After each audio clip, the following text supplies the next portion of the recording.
Welcome to the podcast called The Battle for African Agriculture, where we wear the lens of political economy and political ecology to look at African agriculture. My name is Belay. I'm your host. I'm the General Coordinator of the Alliance for Food Sovereignty in Africa. I really encourage you to subscribe and like and share this podcast. This will help us to reach as many audiences as possible. Today, I'm very much excited to speak with Ching, a long-standing advocate, researcher, and strategist who has spent more than 2 decades at the forefront of global struggles over seeds, biodiversity, biosafety, and corporate power in agriculture. Ching's work has consistently interrogated who controls seeds, who controls knowledge, and who benefits from the so-called innovation. Long before digital agriculture became a buzzword, she was deeply engaged in debates around genetic engineering, intellectual property regimes, farmers' rights, and the Convention on Biological Diversity. As a member of IPES-Food, she has helped shape some of the most influential critics of industrial agriculture and corporate concentration in our food systems. Now, through IPES-Food's new report, Head in the Cloud, she turns our attention to what may be the next frontier of control, the convergence of big tech, big ag, and the rapid digitalization of agriculture. Ching, welcome. Thank you very much. And it's a real pleasure to join you today, William. Let's start from you, Ching. Yeah? Before we dive into the report, I want to begin with you.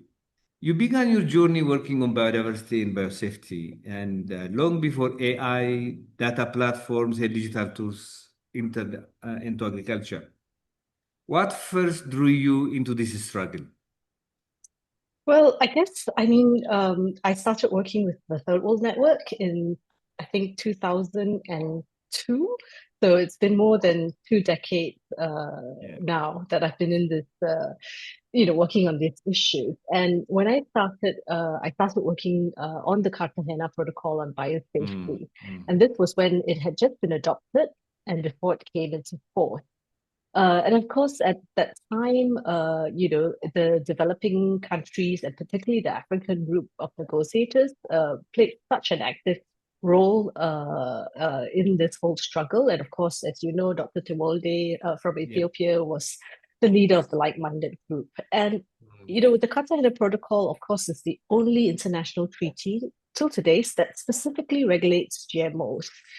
And the issues that came up were very much around precaution and safety, the issue of corporate control versus farmers' autonomy, ecological sustainability. All these are still very relevant to the discussions today around digital agriculture and innovations. And I guess when I started, I was probably, much more naive than I am today. But these issues resonated with me because I've always, felt the need that we really have to censor farmers in this discussion. So that's where my journey started, I guess. Yeah. I think we met about that time, and I met you and your sister about that time. I remember. Yes, that's right. Yeah. Yeah. Was there a moment when you realized agriculture is not just technical but deeply political? Yeah, I guess it really was when I started work with TWN because the political lens has always been at the forefront of our analysis. And as I said, my first CBBT meeting was in 2002. I remember it was COP6 in The Hague. The first thing that struck me, just as an outsider observing the discussions, was that even though it was meant to be technically a meeting to discuss and address biodiversity destruction, it was actually geopolitics that shaped the outcomes. And you could see, even though the US, for example, is not a party to the CBD, you could see its influence there, right? And with agriculture, I think the question of who controls, who benefits, or, as this report asks, whom does innovation serve, are really very deep political questions. So we see this play out at policy levels, at international negotiations, or even at national levels, right? When we know that corporate lobbies try to set the agenda, or even in some extreme cases that we know of, write the laws of the country, right?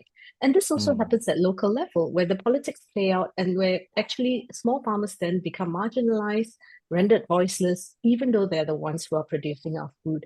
So I mm, guess mm, from an early moment, the political aspect of the mm, discussions around agriculture were quite apparent to me. mm.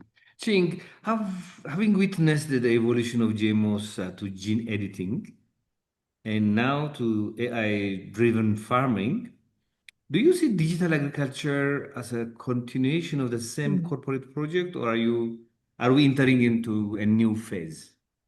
Well, I think it's both actually, because Mm, the what we see today with digital agriculture, it actually has its roots in and could actually act to further lock in farmers in an entrenched extractivist and industrial farming system.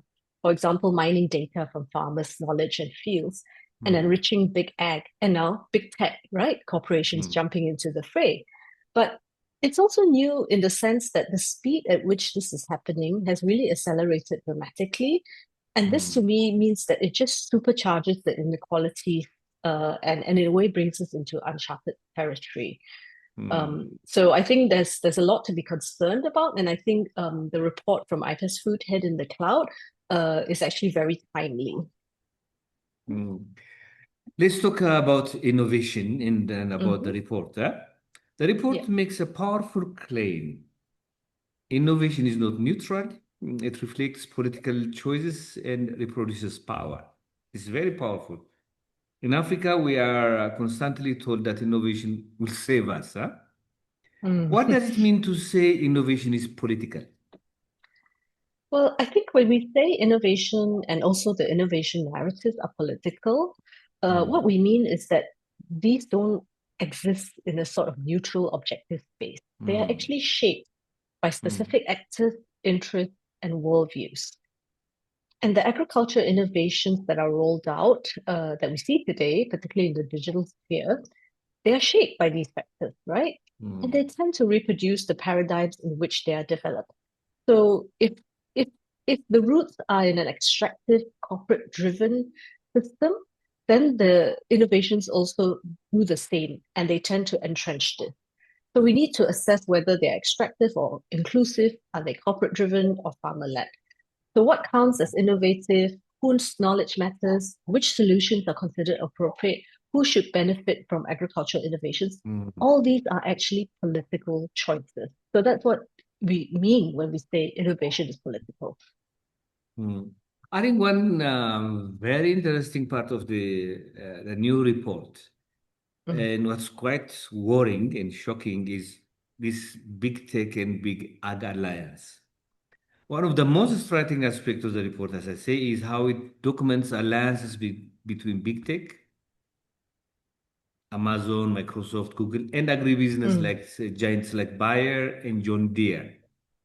Why are tech corporations entering into agriculture so aggressively now, and what are they actually seeking? Efficiency, new markets, or control over agricultural data? I think all of the above, really, Mm, because many of the big tech companies, as you've mentioned, well, they've actually identified the agriculture market as a major financial opportunity, right? And mm, it because the implications on power, influence, and decision making is over how our food is produced, right? mm, And so, as you've mentioned, over the last few decades, we see these big tech firms collaborating with the farm machinery and agrochemical companies. You've named a few of them already. So mm, what they do is they're integrating and further concentrating all the tools and technologies that supposedly help farming, right? So whether it's mm, farming equipment, agrochemical inputs, data-driven tools, they're all integrated. And then you have the tech giants like Microsoft, Amazon, Google, Alibaba, Meta.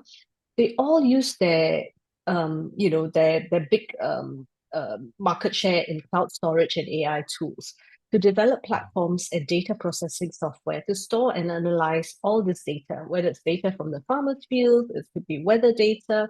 Um, mm, and they design and develop these technologies so that the dominant systems remain intact and it reinforces mm, the corporate control. So we see this increasing concentration of a very few firms and large firms at that, monopolizing and controlling all the different technologies, all the different innovations that are relevant for agriculture. And that's what worries us. When cloud computing and AI enter the farm, what changed fundamentally? I think it's a question about autonomy and control. When you have the big tech and big ag firms who control these tools, and they come, they're entering the farm now and being used to collect data, and store the data and all that. What happens is that farmers are actually handing over autonomy and control to these firms, Mm, mm, mm, and then they turn farmers' knowledge and work into profit. And mhm, farmers lose control over their own data. They mm, lose decision-making power because it mhm, outsources their decision to distant algorithms, and there's very little accountability. The control over data is a new source of power and profit in agriculture. And mm, data is the new currency, as we know, right? So this mm, kind of power that's gained by the dominant agribusiness and tech actors gives them the power to decide what innovations are deployed, what are mm, developed, what is scaled.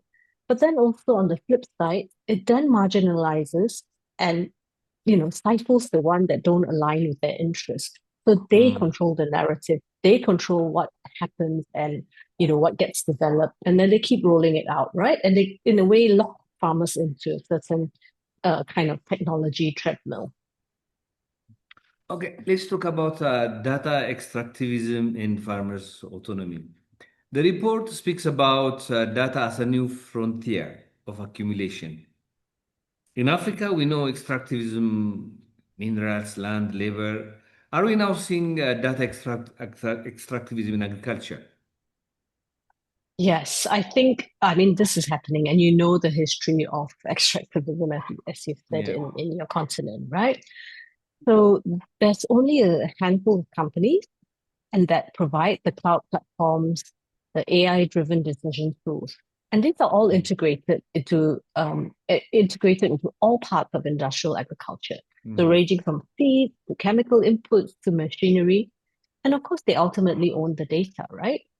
So they use these tools. They are able to surveil soil, seeds, farming practices, farm conditions in the field, and provides this data that companies then use to sell products, right? Because so they mm, say, well, if you're, we can, if you give us your field data, we can tell you, when to apply your fertilizer or when to spray your agrochemical, for example, right? mm, mm, mm, But there's very little transparency or accountability.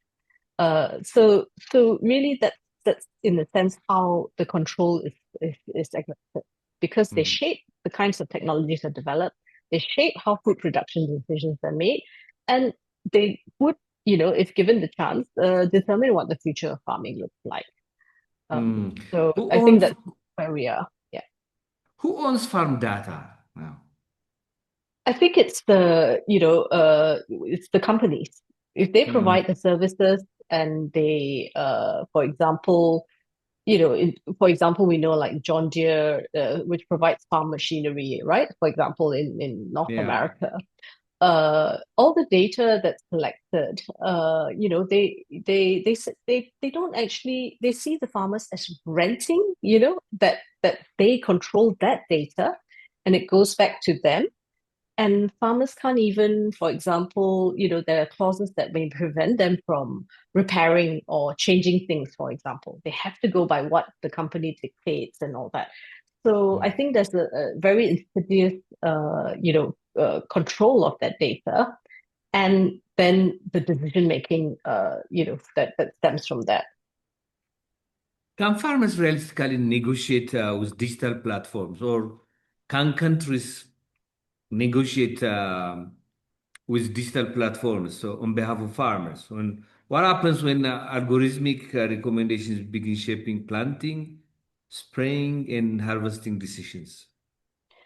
Well, it's really a question of power relations, right? Yeah, Because, of yeah. course, how would small farmers in Africa be able to negotiate with these tech giants, your Microsofts and Mm, your Googles mm, and all that? Perhaps countries could do that, and of course, we've seen, countries try to do that. And we know there's a lot of mm, battle over the issue of data, for example, in Europe. And mm, then, of course, we've also seen, for example, the US, kind of like tell countries that we want to allow cross-border data flows through their free trade Yeah. agreements and their bilateral agreements, for example. Mm, So, I think, it's really a question of who holds the power. And a lot of this innovation rely on intellectual property regimes to function, right? So, and this mm, is held by the corporation, and it gives them the power of the data over the mm, algorithms, over the machinery, even genetic material, as we know, seeds. mm, And in this system, then it's actually farmers and communities, who are not able to make the right choices on the ground, and then they mm. lose their autonomy and control. Okay, let's talk about technological treadmill. The Mhm. report one is about technological lock-ins, where each new solutions create dependence on further solutions. Are we repeating the green revolution pattern just in digital form here? I fear this is the case because um, as farmers become locked into these treadmills, what we call technological treadmills, and that can be through contractual agreements or packages, technological packages, for example, linked with herbicides or pesticide Mm, sprays, mm, or even market structures, right? Because mm, then you require this kind of continued investment in that certain solution, and once it's there, then the investment goes in. It's quite difficult to get out of it, right? So it mm, deepens the dependence on external access and input. And it just entrenches this model of agriculture that's unsustainable and inequitable. And the report, I mean, we talk about this quite a lot to say that, as I said, I think in the beginning, the paradigm in which mm, all these tools are rooted then reproduces itself, right? So if you mm, think, for example, about the Green Revolution and how it has been with the technology packet with seeds, usually high yielding varieties packaged with high input, the need for high input. And then farmers start using that pesticide, herbicide. When the nature fights back and there's resistance development, what happens? The companies then come with new pesticides or new herbicides and they use this one instead. And if we keep piling these things on, right? And they're locked into this kind of technological fix that we can only look to these technologies to solve our problems, and that really then disempowers farmers. It de-skills them. We lose the knowledge that they have in dealing with these things. And as we know, then the investment goes in, the marginalization of agroecology happens. And mm, that is how the technology treadmill works. And I think with digital agriculture, what we see in North America, for example, maybe it's not so applicable yet in our societies, in our systems, but we can see it coming, right? Because then it's yeah. about companies then having control over the farm decisions as well. Wow. I mean, does digital agriculture deepen input dependency rather than reduce it? It is another treadmill that smallholder farmers cannot afford. What's a treadmill, by the way, for people who are not familiar with that Uh, expression to get familiar to? Yeah. yeah. I mean, if you see, sometimes you see people running on a machine, right? And it Yeah. keeps going. It's an automated Yeah. thing. It keeps going, and it's very hard to jump off because it keeps Yeah. going. So a treadmill is Yeah. something that just keeps going. So what we say by treadmill is like, as I gave with the example of herbicides, for example.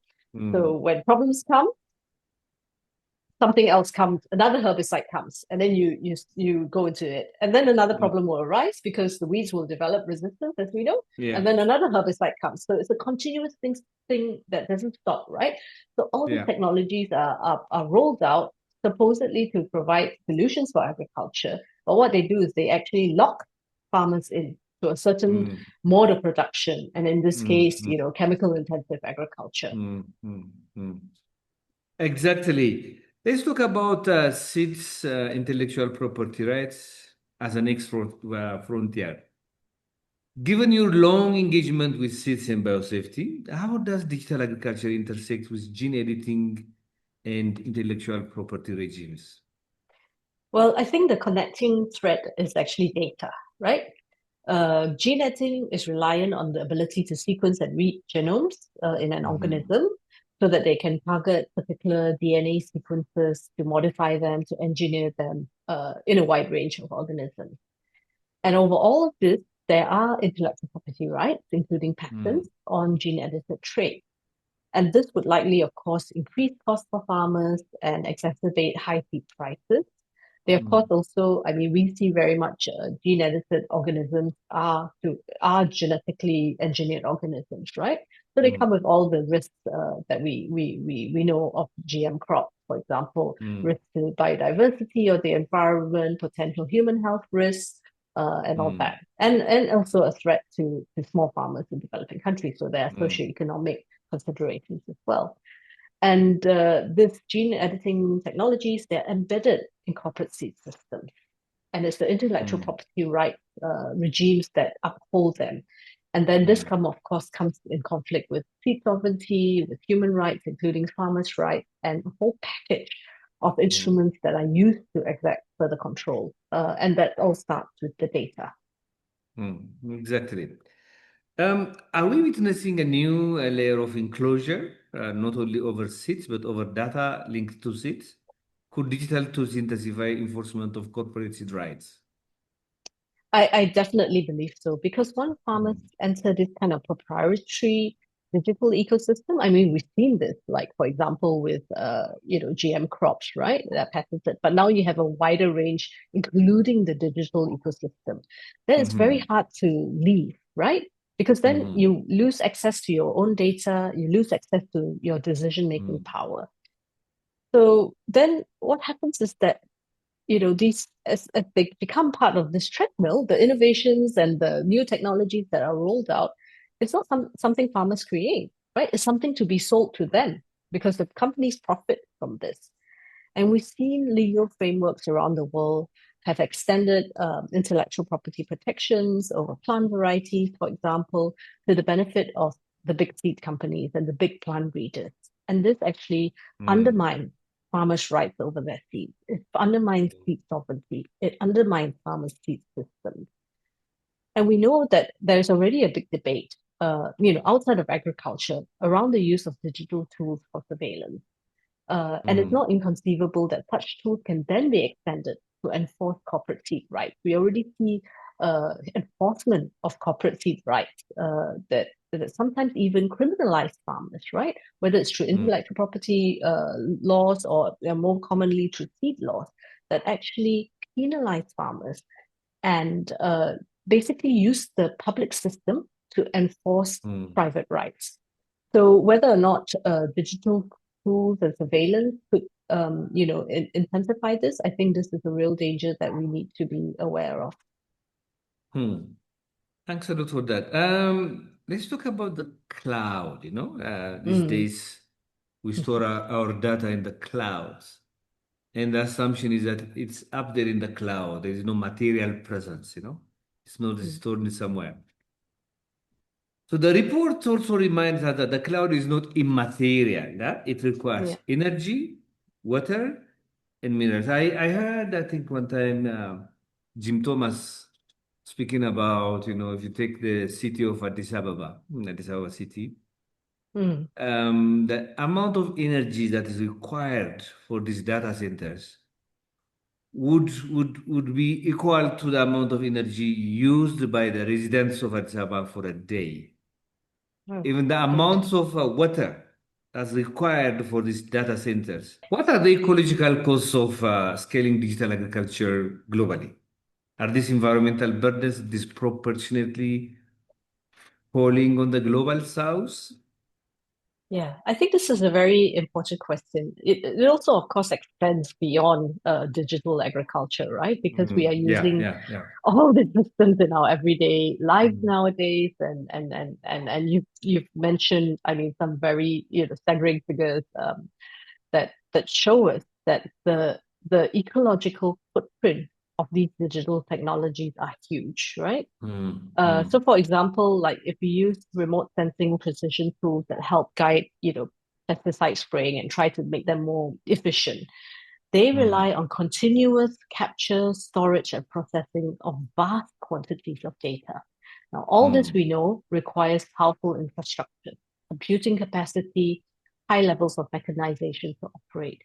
And as the digital data collection increases, so does the material footprint required to sustain it. So we Yeah. know, for example, vast quantities of critical minerals, water, fossil fuels, land, labor. And these are mainly provided by the global south, right? If we see critical minerals and where they're looking to mine them, of course, many countries in the south are repositories of this. Water, they are locating data centers. Of course, it happens in the global north as well. But if they outsource it to the south, where you have Mm. water, the use of land, the use of labor, for example, if they need labor, it's the south that provides these Mm. materials for a lesser price. So they will relocate for this. I mean, even in my own country, in Malaysia, there's big debates about, data centers and the question of, should public policy promote this, and what are the Mm. impacts of it? We need to assess all these very critically because, yeah, the implications for our countries, our lands, our waters, our energy and fossil fuel use, are huge, right? Yeah. Yeah. Is digital agriculture compatible with genuine ecological transition? Well, I would say not in its current form, Hmm. okay? Because if there is to be compatibility with genuine ecological transition, then we would need digital agriculture to support sustainable, equitable, resilient food and agricultural systems. Our report looked at this, and we had many, many concerns to raise. Hmm. So some of the key questions we should ask actually should be: under what conditions are innovations designed, governed, and used? Of course, the report is not anti-technology or anti-digital, Hmm. right? There are Hmm. certainly digital tools that can genuinely support sustainable innovation, but these have to Hmm. be farmer-driven. They have to be governed locally. They should be used to strengthen agroecological practices and knowledge sharing in territorial Hmm. markets. Hmm. Then these technologies become complementary to practices on the ground, not Hmm. about controlling or replacing viable tools and practices. um, and it shouldn't divert attention of funding away from other innovations that are already working. So I think the questions we really need to ask is like really about the governance and the control of these technologies to see who they really benefit and who they really serve. Then only then we can make this judgment about whether they are ecologically sustainable and resilient and serve more farmers. Thank you. That's very deep. Let's talk about African policy pathways. Mhm. African governments are rapidly adapting digital agriculture platforms, often backed by donors in international institutions. My first question would be, what risks does Africa face if it adapts digital agriculture uncritically? Could this deepen technological dependency? Yeah. I think there is certainly a risk of deepened technological dependency because then the dependence would be on actors and corporations outside of Mm. Africa that may not have African interests at their core, right? Because if there's uncritical adoption and control is Mm. taken away from farmers and handed over to the big tech and big ag corporations, then they are the ones who will shape the markets. They are the ones who will shape Mm. technology pathways and policies to their advantage. We know they do this in any case, right? Because it's about a question of the power relations. But there's Mm. also the risk that African farmers' knowledge and skills will be pushed aside. Could even be what we call, digital biopiracy, right? Could happen where the Mm. data and and from farmers' innovations, for example, that are embodied in the seed, are actually taken, misappropriated without sharing benefits back to the Mm. farmers. And then you get this very top-down kind of technology transfer models, where everything is standardized, it's got to be digital, data-driven, and those are the kind of innovations that will be prioritized. And then there's will become a mismatch between these kinds of innovation systems um, and that further corporate interests colliding with innovation systems that are actually needed to support African agriculture and farmers. So really, it's a question of, I think, again, where does the autonomy and control lie? What does sovereignty look like? What do we mean by Mm. digital sovereignty? And what does it look like? I think to me, digital sovereignty would mean that it's the farmers, communities, and African countries deciding for themselves what Mm, digital innovations they adopt, under what conditions.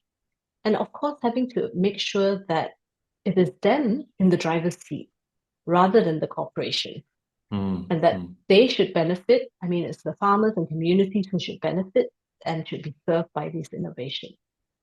I think digital sovereignty also means that the innovations should actually be co-developed with or designed by farmers.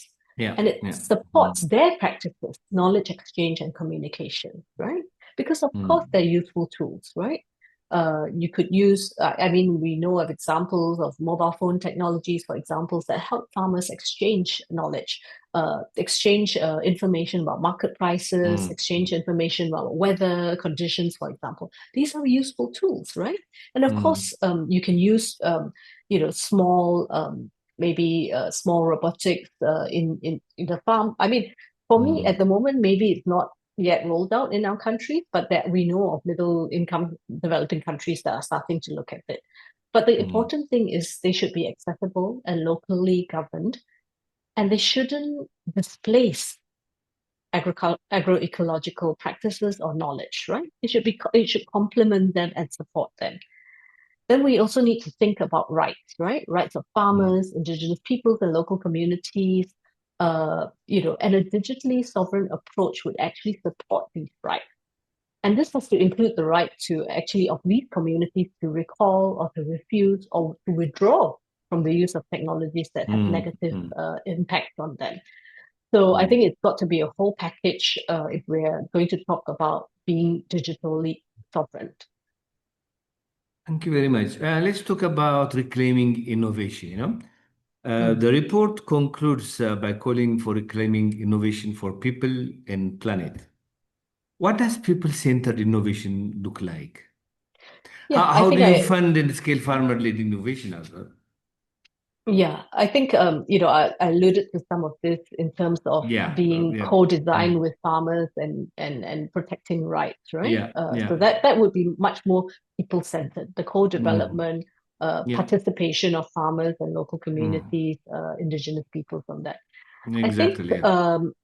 in terms of funding and scaling, if it's going to be farmer-led innovation, first of all, we need to change the narrative on innovation, right? Because Mm, it's mm, not just about these high-tech innovations.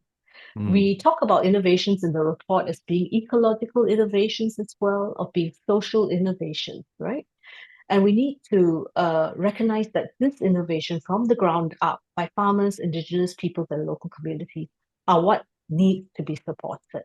And this mm. also means that we got to expose the limits of the kind of techno-fixed narratives and high-tech so-called solutions, right? To say that, well, if we question them and we question who controls them and who benefits from it, it actually means that we shouldn't be putting our funding largely into this, as is the case now, but we should actually be Mm. looking at what's happening on the ground and how we can support actually innovation from farmers themselves. Thank you so much. Should public institutions play a stronger role in digital governance? And is regulation, big tech, big ag alliances necessary? Absolutely, yes. I mean, in the report, we look at four key points, and we said, firstly, we need to strengthen public policy uh, for responsible and just innovation. So the shift in public policy would be to look at what's happening at the ground, to support those kind of innovations from farmers rather than just putting all the investment into high-tech solutions and to be very, very cognizant of this question about who is Mm. controlling, who is governing these digital innovations. We need to channel research and funding, and this requires public policy, of course, towards sustainable bottom-up initiatives to reorient both the funding and the research, in this regard. Then, of course, I think public institutions can play a role in investing in public physical infrastructure for bottom-up Mm. innovation. And this could be, something like community and public seed banks, local food processing facilities, uh, digital public infrastructure. Of course, we need that, it's not to say, Mm. but we also Mm. have to be cognizant of the material impact of this kind of, like whether it's Mm. broadband or data Mm. centers. But of course, if they're publicly held, there's more accountability in these sorts, rather than just depending on corporations to provide them. And of course, we definitely think that we need to break up the power of big tech and big ag corporations, right? And that would be through laws and regulations, for example, to expand antitrust regulation and anti-merger law, to really look at intellectual property rights and the laws around that, how they affect seeds, machinery, tools, digital tools and platforms and data, so that we prevent enclosure, prevent biopiracy and digital biopiracy, and reduce market concentration. And this will all require public institutions playing a stronger role in the governance of digital technology. Thanks a lot, Ching. If you had to leave African farmers, use and policymakers with one message from this report, what would it be? I think for me, I would say that we shouldn't be overly enamored by high-tech digital innovation, Mm. which could risk losing our control over food and farming systems. But actually, we should look to the wisdom, knowledge, and innovation of our farmers and support this more bottom-up approach that is grounded in their realities and experiences. I think part of the report, we want to really change this narrative of innovation to show that farmers are innovators, that local communities, indigenous peoples, they hold very sophisticated social, ecological innovations, and also, technological innovation that we should Mm. recognize, we should value, and we should support. Thank you so much. I really, really appreciated your coming here to talk to me. Your messages were powerful. AFSA is distributing this report, spreading the report, and it's a fantastic report. And thank you so much, Thank Ching. you so much for having me, Milian. It's been a Really pleasure to appreciate talk it. to you.